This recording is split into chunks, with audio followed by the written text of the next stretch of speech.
Hello. Sending out a couple tweets? No, I was reading this group chat. You want to see what it was? Yeah. Oh, you'll lose your mind. You Coach Belichick, Tom? No.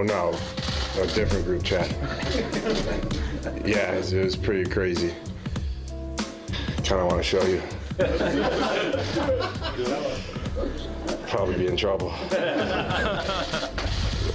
Rob Gronkowski, the Patriots tight end, back to his fun-loving ways a little bit. He still seems a little muted. Tom Curran of NBC Sports Boston, never muted when he joins us. Tom, good morning. How are you, buddy?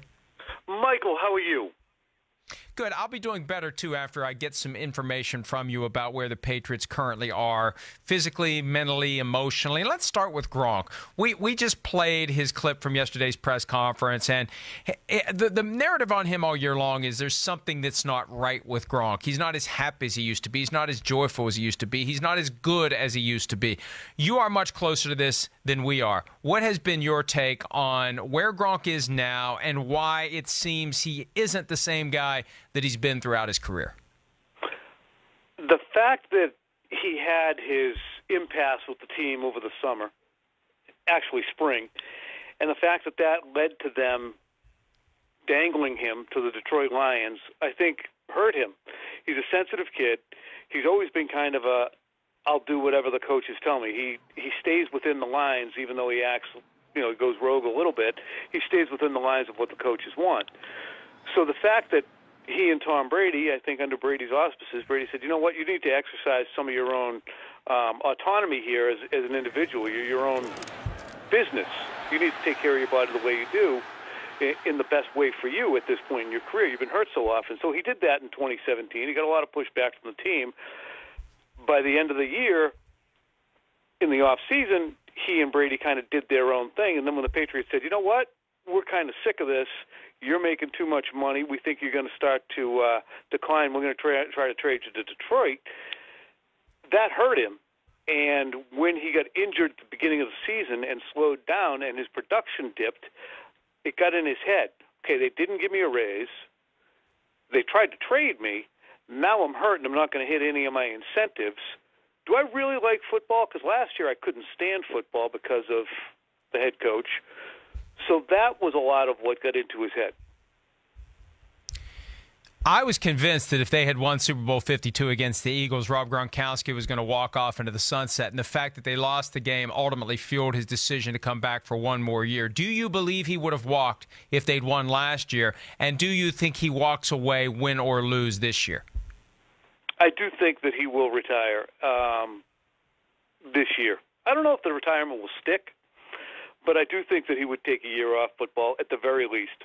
And because he has gone through a ridiculously arduous process since about 2009 with his body, and I don't think it's gotten any easier this year. There was a game against Miami when he started to play well. There were about 3 different kill shots on him in the course of that game that were just brutal hits by T.J. McDonald. And I think he has to look at it and say, it's not worth it physically to do it for half of what some players who are as less productive than I am do it. So I think he would walk away.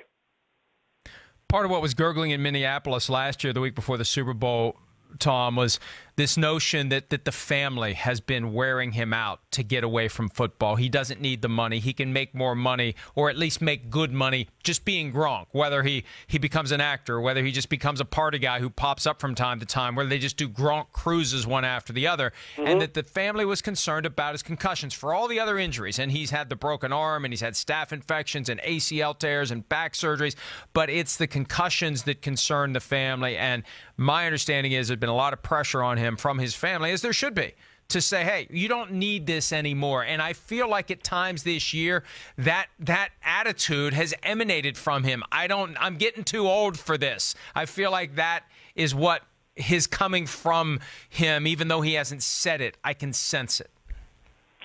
You're 100% correct. His family has been, because there are 4 individuals who played in the NFL, and the dad is has been athletically inclined and very involved in everything that Gronk has done, has a great understanding of, look, you're chattel when you're in the NFL. You are going to be used up and then spit out the other side. Do what's best for you. And that's why, they would release joint statements when Gronk was hurt. That's why Gronk, said in 2015, I'll come back when I'm 100% from a knee situation. I've always called it Gronk Inc. The Patriots have to deal with Gronk Inc. And he is a product. And I don't want that to sound in a callous way that the family takes advantage of him, because they don't. They love him very much because I think they do believe he needs that level of shepherding. But he's also a pleaser. He's a pleaser with Belichick. He's a pleaser with his family. And at approaching 30, I think that he doesn't know exactly what he ought to do, and a lot of people have a lot of advice for him, whether it's Brady, whether it's the team, whether it's his family, whether it's Drew Rosenhaus. But in the end, he's playing for less money than other players of his ilk have played for. He's taking ridiculous punishment. There are days when he doesn't like going to work. So there comes a point where he's like, do I want to keep doing this? But I think that the success of the team down the stretch here, he got his brain finally with a lot of effort to kind of a let's stay in the moment kind of situation. And there were times this year where it just looked like he was washed up, and it looked at times like Tom Brady was washed up. And I've got a theory, and I think the Patriots may have inadvertently stumbled on to an injury report loophole, because if you've got guys who have their own training staff, if you've got Tom Brady and Rob Gronkowski going to see Alex Guerrero, and they never tell you they're injured, whatever the extent of the injury is, whatever the injury may be, and I know there was a lot of thought that Tom Brady had an MCL strain in his knee this year that was never reported. If they just handled all on there. Oh, but it wasn't reported on the injury report, was it? Yeah, he was on there for 4 weeks. Okay, never mind. Forget that then. Okay, that's okay. Never mind. But I still think but that the Gronk thing. I think that you can keep a lot of things under wraps if you have a side trainer who is handling your situation, and it never comes, it never becomes a big deal within the confines of what the team is dealing with.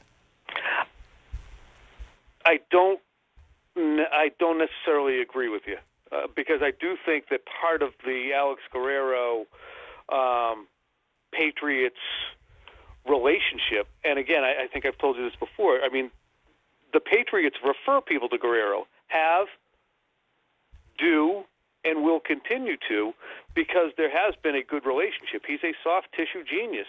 The nutrition stuff, sometimes I think it runs a far afield of what, the folks within the team who take care of nutrition would want to do. Certainly the resistance bands instead of free weights is something that runs afoul of what Moses Cabrera would necessarily say, but they do try to be complementary. And part of that, I think, this year is they tried to reconstruct the relationship that bubbled over a little bit last year, was to make sure that everything is symbiotic. Okay, if we're doing something here, we need to know, so that we can work well together as we have in the past.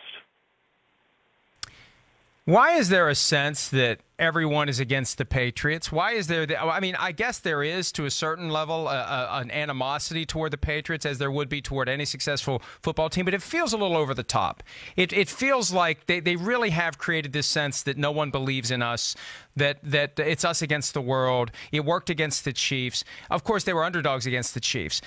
Where does this come from? Is this just basic, good old-fashioned motivational tactics that may or may not be rooted in reality? How do they pull this idea off that no one believes in them when it's clear that everyone does? Well, it's clear now that everyone does. What was the conversation after they lost to Pittsburgh and didn't manage a touchdown? What was the conversation after and that's in the very recent past, what was the conversation after they peed down their leg at halftime in Miami and then let up a touchdown and allowed almost 200 yards rushing? Those were games that happened down the stretch. Those were weeks 13 and 14. And then weeks 15 and 16 against the Bills and Jets, people dismissed it out of hand.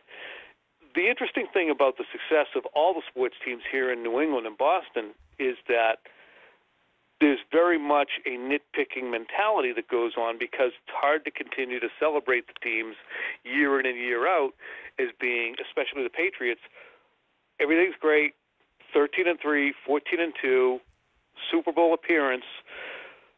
So in order to churn the water, we have conversations about when's it going to end, and I'm part of that. And also there's a lot of conversations about Belichick sucks, or Brady sucks, or Guerrero sucks, or Gronk sucks, or Patricia was horrible.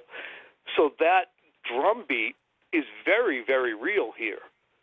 So it isn't very hard for them to, in 2018 and 19, find Instagram comments, Twitter comments, talk radio, television, your stuff, where My people stuff. question your website, which only, might occasionally point out that, where they come out, didn't play well.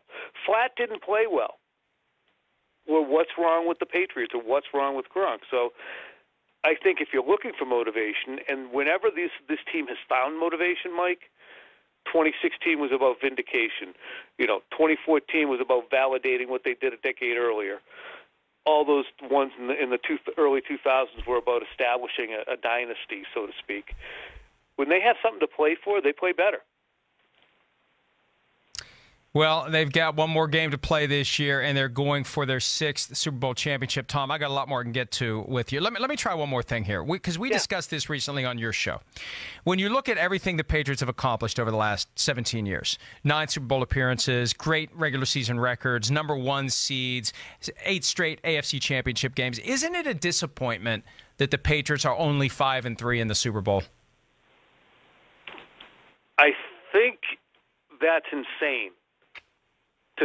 They have a .600 winning percentage against the best team from the other conference.